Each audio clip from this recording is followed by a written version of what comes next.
Students, আশা করি তোমরা সকলেই খুব ভালো আছো। জ্ঞানজ্যোতি কোচিং সেন্টার পক্ষ থেকে তোমাদের সবাইকে আরো একবার স্বাগত।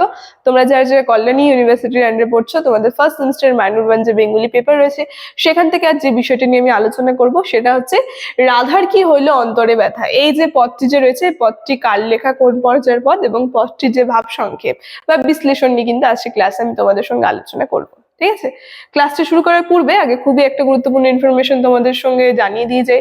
তোমরা যারা যারা ভাবছো এই সেমিস্টার আমাদের সঙ্গে অনলাইন ক্লাস বা নোটসের জন্য যোগাযোগ করবে, তাদেরকে বলে দিই, নিচে দেখো দুটি নাম্বার দেওয়া আছে। এই নাম্বার দুটি হচ্ছে আমাদের Gyanjyoti coaching centre official helpline number. যে কোনো একটি নাম্বারের মধ্যে কল করে নিয়ে কিন্তু আমাদের সঙ্গে যোগাযোগ করে নিতে পারবে। তার সঙ্গে বিভিন্ন সেমিস্টারে তোমাদের কোর্স ফি, মেজরের জন্য রয়েছে 1199 আর মাইনরের জন্য রয়েছে 699। এই তোমাদের কোর্স ফি রাখা আছে। আর আমাদের কোর্সে যদি তোমরা অ্যাডমিশন নাও, যে যে সুবিধা তোমরা পাবে সেটা হচ্ছে এখানে তোমরা live classes, recorded classes, high কোয়ালিটির নোটস, তার সঙ্গে পাবে তোমরা 100% কমন সাজেশন। এই সুবিধাগুলো কিন্তু তোমরা একসাথে পেয়ে যাচ্ছ। ঠিক আছে, এই ইনফরমেশনই তোমাদের দেওয়া ছিল। এখন আমি ক্লাসের আলোচনায় চলে যাচ্ছি। দেখো, প্রথমে বলেছি রাধার কি হলো অন্তরে ব্যথা। এই পদটা নিয়ে কিন্তু আমি আলোচনা করব। মানে তোমাদের কোন জায়গায় টপিকটা রয়েছে সেটাও বলে দিচ্ছি। তোমাদের সিলেবাসের মধ্যে দেখবে বৈষ্ণব পদাবলী যে রয়েছে, সেখানে 4 জন বৈষ্ণব কবি সম্পর্কে রয়েছে। চণ্ডীদাস যে রয়েছে, চণ্ডীদাস বৈষ্ণব কবি, এর আগের দিন তার আর কি কবি প্রতিভা সেই সম্পর্কে আলোচনা করেছি। আজকে তার একটি পদ নিয়ে আলোচনা করব। প্রত্যেকটা ক্লাসে কিন্তু এরকম 2-3টা ক্লাস করবো আমি এই টপিকটার উপর থেকে। তো আজকে সেই চণ্ডীদাস যে রয়েছে তার এটা দ্বিতীয় ক্লাস, মানে তার লেখা যে পদ রয়েছে রাধার কি হইলো অন্তরে ব্যথা, এই পদটি নিয়ে কিন্তু আমি আলোচনা করছি। ঠিক আছে, তো দেখো, প্রথমে তোমাদেরকে বলে দিই, বৈষ্ণব পদাবলী থেকে যখনই তোমাদের কোনো যদি কোশ্চেন আসে, সেখান থেকে বলে দেয় যে কোনো একটা পদ তুলে ধরে দেবে, বলবে এই পদটি কোন কবি রচিত, কোন পর্যায়ের পদ, পদটির ভাব সংক্ষেপ আলোচনা করো। সেভাবে অ্যান্সারটা বলছে এবং তোমাদের বুঝিয়ে দিচ্ছি। রাধার কি হলো অন্তরে ব্যথা, এই আলোচ্য পদটি হচ্ছে কবি চণ্ডীদাসের লেখা, আর পদটি হচ্ছে পূর্বরাগ পর্যায়ের অন্তর্গত।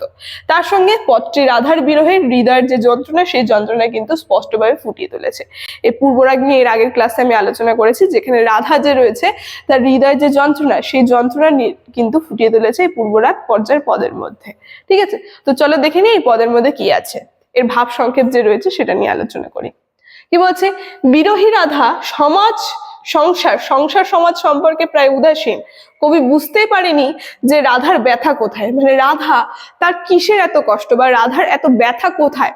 এবং কি বলছে, তাই কবি প্রশ্ন করেছেন যে রাধার কি হইলো অন্তরে ব্যথা, মানে এই নামটা দিয়ে আমরা বুঝতে পারছি, তাই কিন্তু কবি প্রশ্ন করছে যে রাধার কি হইলো অন্তরে ব্যথা, মানে রাধার কি অন্তরে ব্যথা হচ্ছে। এবং কি বলছে, রাধা ব্যথিত হয়ে সমাজ সংসার সম্পর্কে প্রায় উদাসীন হয়ে গেছে, মানে রাধার অন্তরে এতটাই ব্যথা যে সমাজ সংসার যে রয়েছে তার কিন্তু সেখানে কোনো ধ্যানই নেই। তাই একলা তিনি বসে আছেন এবং আসলে রাধা একাকিত্ব গ্রাস করেছে, মানে রাধাকে যে একাকিত্ব রয়েছে সেটা কিন্তু সম্পূর্ণরূপে গ্রাস করেছে। এবং কি বলছে, কারো কারো কারো কথা সে শুনতে পায় না এবং শুনেও না শোনার ভান করে। মানে এই পত্রের মধ্যে যে রাধা চরিত্র কবি চণ্ডীদাস ফুটিয়ে তুলেছে, যেখানে আমরা দেখবো রাধা যে রয়েছে তিনি কিন্তু কারো কথা শুনতে চায় না এবং শুনেও কি করেন, তিনি না শোনার ভান করেন। এবং রাধা কিছু সময় অন্তর অন্তর মেঘের দিকে চেয়ে থাকে, মানে সে কি করে, একাই বসে থাকে এবং কারো কথা সে শুনতে চায় না, শুনলেও না শোনার ভান করে এবং মেঘের দিকে কিন্তু রাধা তাকিয়ে থাকে।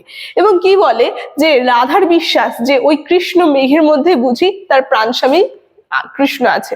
মানে সে মেঘের দিকে তাকায়, মানে মেঘের রঙের সঙ্গে তার কৃষ্ণের রং মেলে, তাই সে মেঘের মধ্যে ভাবে যে তার কৃষ্ণ যে প্রাণ স্বামী রয়েছে, প্রাণ স্বামী হয়তো লুকিয়ে আছে, সেই কারণে কিন্তু সে মেঘের দিকে তাকিয়ে থাকে। এবং কি বলছে, সেই মেঘের দিকে রাধার দৃষ্টি যেন স্থির, আর খাদ্যের প্রতি তার দৃষ্টি নেই। রঙিন বস্ত্র পরে, গৌরিক বস্ত্র পরিধান করে রাধা যেন যোগিনী বেশে যাচ্ছে, মানে রঙিন বস্ত্র মানে সাজসজ্জা, সেটা যেন রাধা পরিত্যাগ করেছে এবং সে যেন যোগিনী বেশ সেজেছে কৃষ্ণকে পাওয়ার জন্য। এবং কি বলছে যে সেই কারণে রাধার কি হলো অন্তরে ব্যথা, এই যে পদটা রয়েছে সেখান থেকে কিন্তু 2টা লাইন এখানে আর কি উদাহরণ দিয়ে দিয়েছে, সেই পদের 2টা লাইন তুলে ধরে দিয়েছে। বলছে, বিরতি আহারে রাঙাবাস পরে যেমন যোগিনী পারা, মানে যোগিনীরা যেমন যোগ বেশ ধারণ করে, রাধাও কিন্তু সেরকমই যোগ বেশ ধারণ করেছে কৃষ্ণকে পাওয়ার জন্য, মানে সে সাধনা করছে।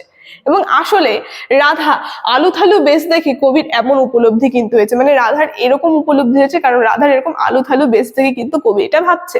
এবং কি বলছে, রাধা জাগতিক জীবন রস সমস্ত কি করেছে, চেতনা প্রায় হারিয়ে ফেলেছে।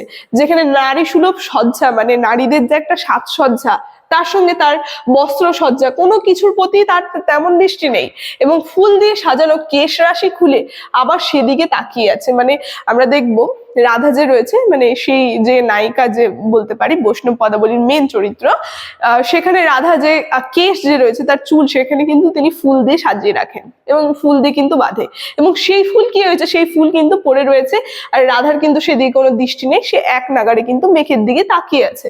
এবং ফুল দিয়ে সাজানো কেশরাশি কখন যে এলোমেলো হয়ে গেছে সেই দিকেও কিন্তু তার দৃষ্টি দেওয়ার তিনি প্রয়োজন বোধ মনে করেনি। আবার কোনো সময় হাসতে হাসতে দুই বাহু তুলে মেঘের দিকে চেয়ে কি যেন বলে চলছে, মানে রাধা যে রয়েছে তার কোথাও মন নেই, এবং সে মাঝে মধ্যে কি করছে, সে হাসতে হাসতে দুই বাহু তুলে কি যেন বলে চলছে। আসলে রাধার বিশ্বাস যে ওই মেঘের কোণেই হয়তো তার কৃষ্ণ লুকিয়ে আছে, তাই সেদিকে চেয়ে থাকতে থাকতে তার যে অঙ্গসজ্জার প্রতি কিন্তু তার দৃষ্টি দেওয়া সম্ভব হয়নি। মানে তার একটাই ধ্যান, সেটা হচ্ছে কৃষ্ণ, সেই কৃষ্ণের দিকে তার এতটাই দৃষ্টি, তার সংসার সমাজ বা নিজের যে সাজসজ্জা সেগুলো কোনো তার প্রতি কিন্তু তার দৃষ্টি নেই। এবং কি বলছে, কখনো কখনো এক মনে ময়ূর ময়ূরের দিকে তাকিয়ে চেয়ে থাকে, এবং ময়ূর ময়ূরের প্রেম দেখে সে নিজের মনে প্রেমের যে রোমাঞ্চ অনুভব কিন্তু করেন। মানে ময়ূর ময়ূরী যে রয়েছে তাদেরকে দেখে কিন্তু তার নিজের কথা স্মরণে আসে। এবং কবি চণ্ডীদাস বলেছেন যে এই রাধা নতুন রাধা, মানে এখন যে রাধাকে দেখা যাচ্ছে, এরকম উদাসীন রাধাকে যে দেখা যাচ্ছে, এই রাধা কিন্তু নতুন রাধা।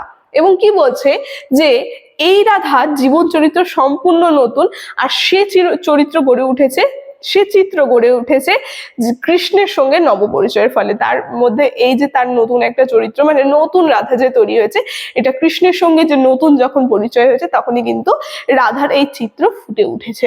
ঠিক আছে, তো আজকে এই টপিকটির উপরে আলোচনা কিন্তু আমার এতটুকুনি ছিল, রাধার কি হলো অন্তরে ব্যথা। এই আলোচনার বিষয় তাহলে আমি এখানেই শেষ করছি। ভিডিওটি শুরু থেকে শেষ অবধি দেখার জন্য থ্যাংক ইউ।